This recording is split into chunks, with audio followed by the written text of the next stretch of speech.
mielenterveyttä edistävät ympäristöt-projekti.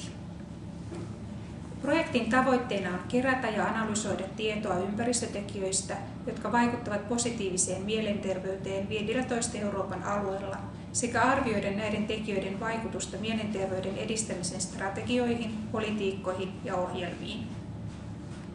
Projektin tuloksena on kasvanut tietoisuus ja yhteinen ymmärrys positiiviseen mielenterveyteen liittyvistä käsitteistä, lisääntynyt tietämys rakenteellisista tekijöistä, jotka vaikuttavat positiiviseen mielenterveyteen Euroopassa, sekä parantunut mielenterveyden edistämisen politiikkojen suunnittelu ja toteutus.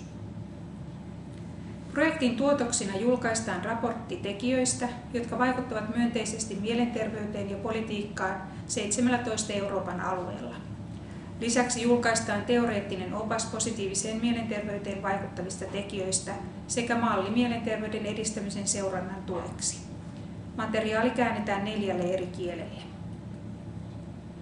Menetelmänä käytetään sosiaalisia ja ympäristötekijöitä kuvaavia rakenteellisia indikaattoreita, joiden on todettu vaikuttavan positiiviseen mielenterveyteen, sekä puolistrukturoitua kyselyä, jonka avulla kerätään tietoa mielenterveyden edistämisen politiikoista 17 alueella. Projektissa käytetyt rakenteelliset indikaattorit ovat 8 tasolla. Kansallinen mielenterveyden viitekehys, esikoulukokemukset ja perhetuki sekä lastenhoito, mielenterveyden edistäminen kouluissa ja opetuksessa, työpaikka ja mielenterveys, sosiaalinen pääoma, mielenterveydellisesti terveet yhteisöt, fyysinen ympäristö, vapaa-ajan aktiviteetit ja mielenterveys ja iäkkäät.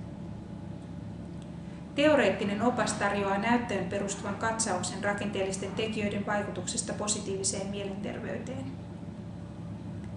Projektilla on täydentävä lähestymistapa. Se rakentuu Mindful-projektin työlle ja toteutetaan yhteistyössä Health ClusterNet-projektin kanssa.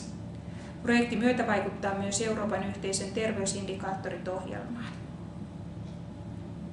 Yhteistyökumppanina projektissa ovat Stakes Suomesta, Deuston yliopisto Espanjasta, Care Services Improvement Partnership Iso-Britanniasta, Regional Public Health Institute Mariborista Sloveniasta, Brücke Rendsburg-Eckesförde Saksasta, Lissabonin uusi yliopisto ja kansallinen kansanterveyslaitos Portugalista, Mental Health Matters Iso-Britanniasta ja Mental Health Foundation Lontoosta.